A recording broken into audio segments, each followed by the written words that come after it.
menyiapkan diri dalam sistem pemilihan legislatif yang terbuka.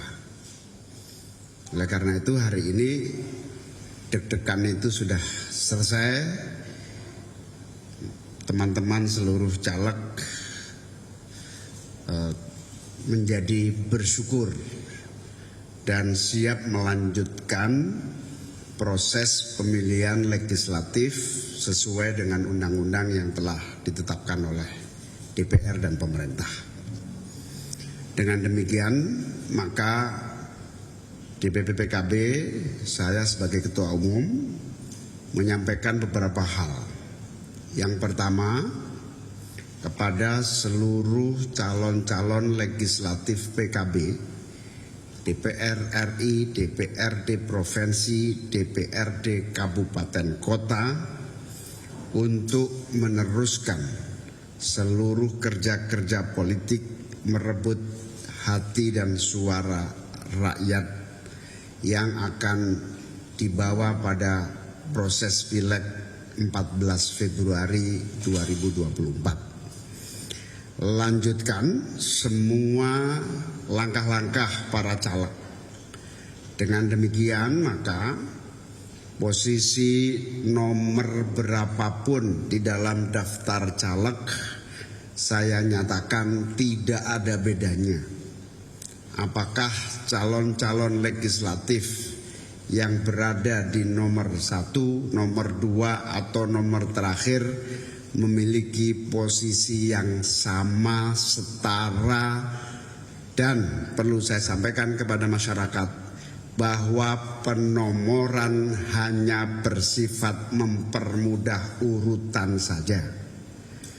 Siapa dan pilihan yang mana sepenuhnya PKB menyerahkan kepada rakyat, kepada masyarakat, bahwa caleg-caleg yang mendekati masyarakatlah yang perlu dipilih. Meskipun nomor 1 tetap sejajar dengan yang nomor 7, 8, 9, dan 10. Sehingga tidak perlu lagi para caleg khawatir ada perbedaan perlakuan, perhatian, atau bahkan prioritas. DPP PKB dan saya sebagai Ketua Umum menyampaikan bahwa tidak ada prioritas calon manapun dengan nomor-nomor yang berbeda. Nomor-nomor itu hanyalah untuk mempermudah urutan saja. Sehingga yang diuji di dalam keterpilihan tentu saja yang pertama takdir, yang kedua kerja keras para calon legislatif, caleg di dalam meyakinkan masyarakat dan rakyat Indonesia. Kepada yang berhasil terpilih di tahun 2024, tentu ini hasil kerja keras masing-masing. Yang kedua, kepada yang kebetulan tidak terpilih, saya sampaikan bahwa PKB, saya DPP PKB akan memberikan penghormatan, penghargaan, dan reward yang memadai sesuai dengan perolehan kursi, perolehan dukungan suara rakyat.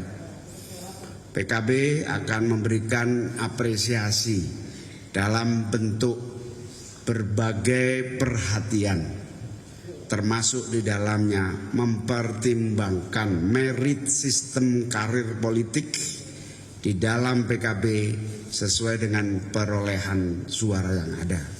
Semakin banyak didukung rakyat, maka kader itu layak menjadi pimpinan-pimpinan di PKB dan menduduki jabatan-jabatan publik lainnya.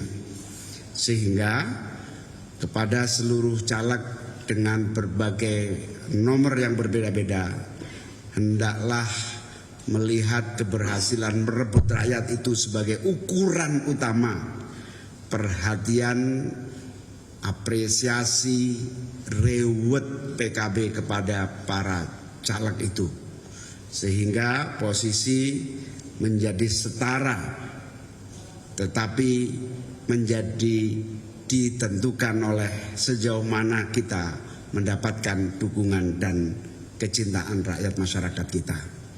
Yang kedua, DPP PKB akan terus bekerja secara sistematis mendorong, memfasilitasi, mensupport dalam berbagai informasi, cara kerja, dan berbagai hal infrastruktur politik yang memungkinkan para caleg menjadi kondusif di dalam bekerja di masing-masing daerah pemilihan.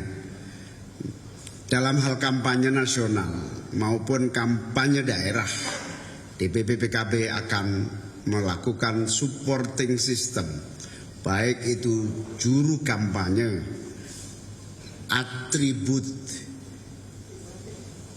sistem informasi yang dibutuhkan para caleg, termasuk data-data calon pemilih. Kita menyediakan dengan sangat terbuka. Yang ketiga, DPP PKB mengajak seluruh masyarakat dan rakyat Indonesia untuk bersama-sama mensukseskan pemilu tahun 2024 secara langsung, umum, bebas, rahasia. Sehingga kami berharap masyarakat memiliki kemauan, kesungguhan untuk melakukan kontrol, pengawasan secara langsung demi suksesnya proses pemilihan umum 2024. Kepada seluruh jajaran pengurus dari tingkat pusat maupun sampai di tingkat desa, ranting PKB, saya instruksikan untuk mengawal dukungan rakyat dalam pengawasan, partisipasi, memfasilitasi, menyerap aspirasi di dalam membawa dukungan masyarakat baik dalam pengawasan maupun partisipasi pemilu. Demikian, sekali lagi apresiasi, terima kasih kepada Mahkamah Konstitusi yang telah dengan baik mensukseskan proses pemilu tanpa merubah sistem yang sedang berjalan. Demikian, terima kasih. Assalamualaikum warahmatullahi wabarakatuh. Waalaikumsalam warahmatullahi wabarakatuh. Ada pertanyaan? Silakan.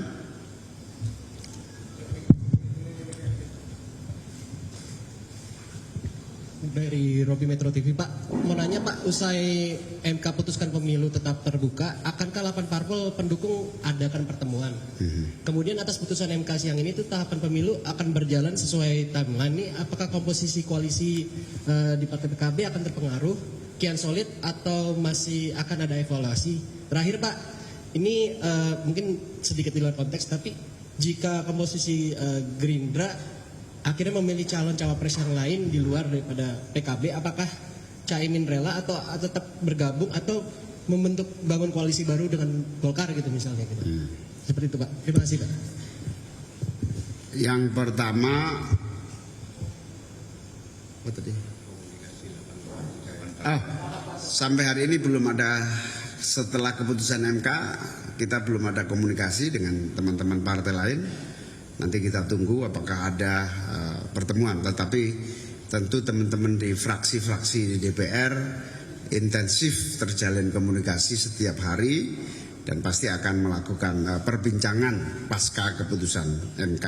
Kita serahkan kepada fraksi-fraksi yang ada di DPR. Yang kedua, koalisi PKB dengan Gerindra masih seperti MOU yang disepakati di Bogor 8 bulan yang lalu. Sehingga apa dan bagaimana berikutnya dari proses koalisi ini itu hanya ada dua. Yang pertama, mengajak tambahan koalisi partai-partai yang belum bergabung dengan koalisi manapun. Nah, ini proses, saya tidak bisa buka mana saja yang sudah pasti. Yang kedua, soal pasangan tentu tergantung saya rapat dengan Pak Prabowo, yang itu dalam proses yang nanti akhirnya akan kita sampaikan ke publik. Ya, silakan. Assalamualaikum, saya Singgi dari Kompas.com. Yang ingin saya tanyakan, setelah P3 itu mendeklarasikan dukung Pak Ganjar kan, dari KIB sendiri ada gonjang-ganjing PAN ini mau masuk ke koalisi Indonesia Raya, Kebangkitan Indonesia Raya. Nah, ini apakah sudah ada komunikasi dengan PKB dan apakah PKB membuka diri untuk PAN masuk ke KIR? Terima kasih. Assalamualaikum. Oh, tentu kita membuka seluas-luasnya partai-partai yang akan bergabung, dan sampai hari ini pertemuan demi pertemuan berlangsung, tetapi posisi PKB adalah posisi menunggu pernyataan resmi